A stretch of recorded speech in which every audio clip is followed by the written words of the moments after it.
everybody, in this video I am going to go over the full details on how I flatten the back of a chisel.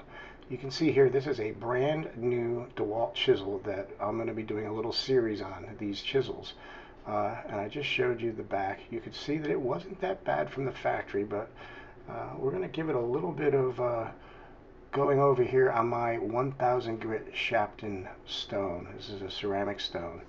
I'm starting at 1000. I always start at 1000, give it about 50 strokes to see where we're at. And if I need to go to a coarser stone, I will. As you can see here, I'm showing you, and it's going to be hard for the camera to pick this up. I'm going to try moving it from time to time. But you can see that there's a dull spot in the middle. That's pretty normal. Normally chisels will have a little hollow in the middle just below. But I am happy to see that I am getting corner to corner already. So this won't be a nightmare to flatten. It's also good that it has a little dished out area, concave area, instead of a bump. If you have a bump, that's a real problem. You don't want a bump because you have to remove that whole bump. It's got to be gone. These chisels have to be flat on the back.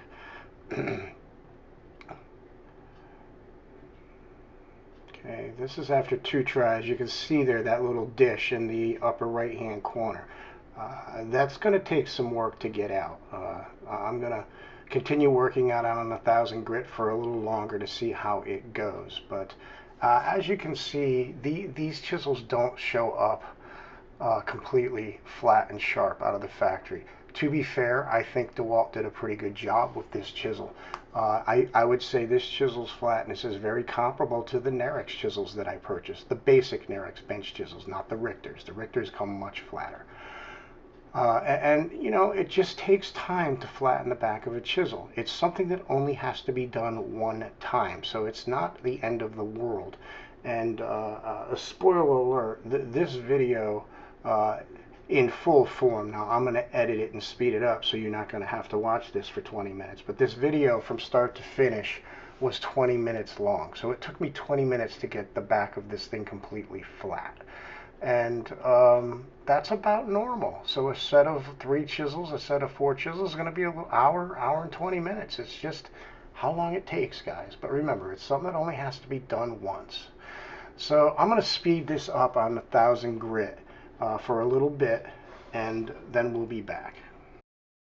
Okay, we're going a little quicker now. I've got this at 4 times speed just to get through the first stone. The 1000 grit stone is the one that takes the longest by far.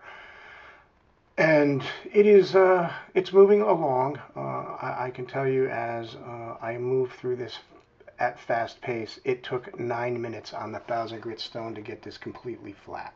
So I'll continue along here showing you the process, and then we'll move on to my 5000 grit stone.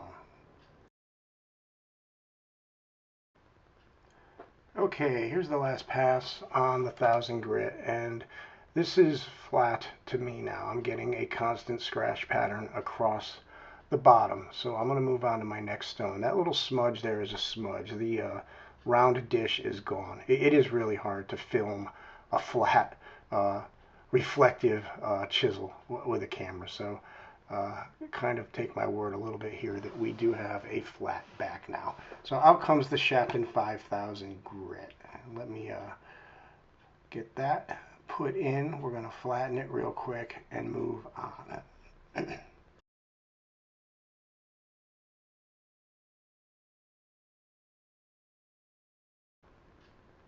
Okay, there's the 5000 flattened. I sped that up because it actually took me a little while to get that flat. I guess I didn't do it the last time I put it away. Sorry about that.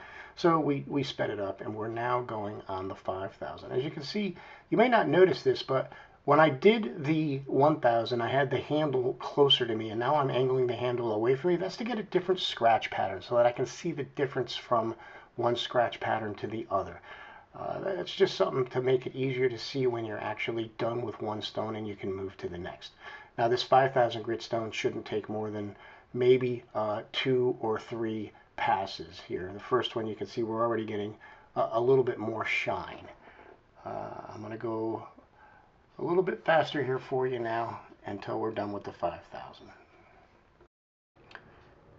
All right, we are now on a 5,000 grit stone, and this goes fairly quick. I think I do 3 passes here.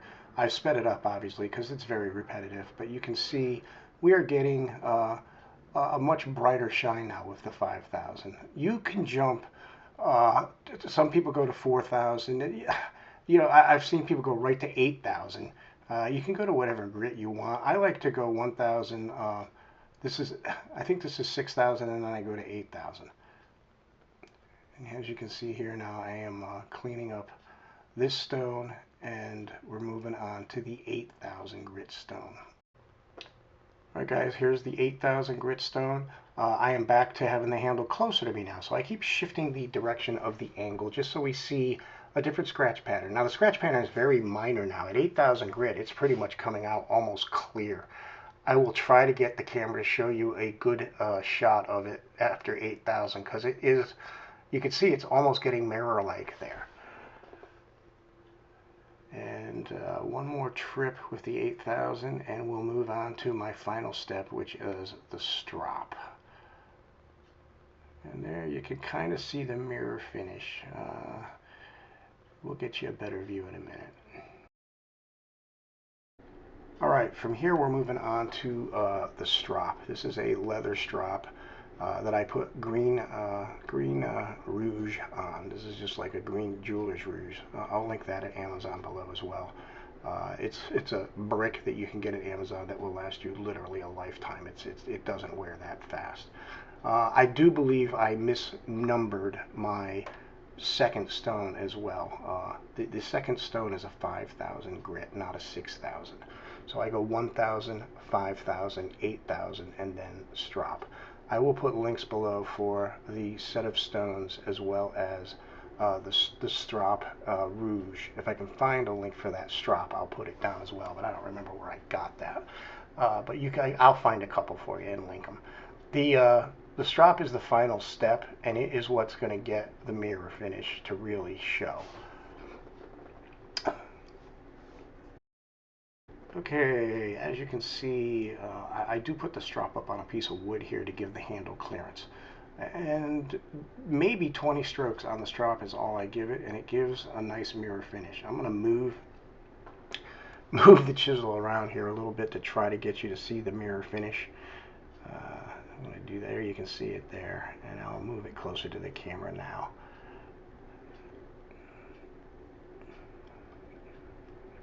There you go. So what we have is a mirror finish. You see a little bit of smudging there. That's from the rag. There you go with the mirror finish right there.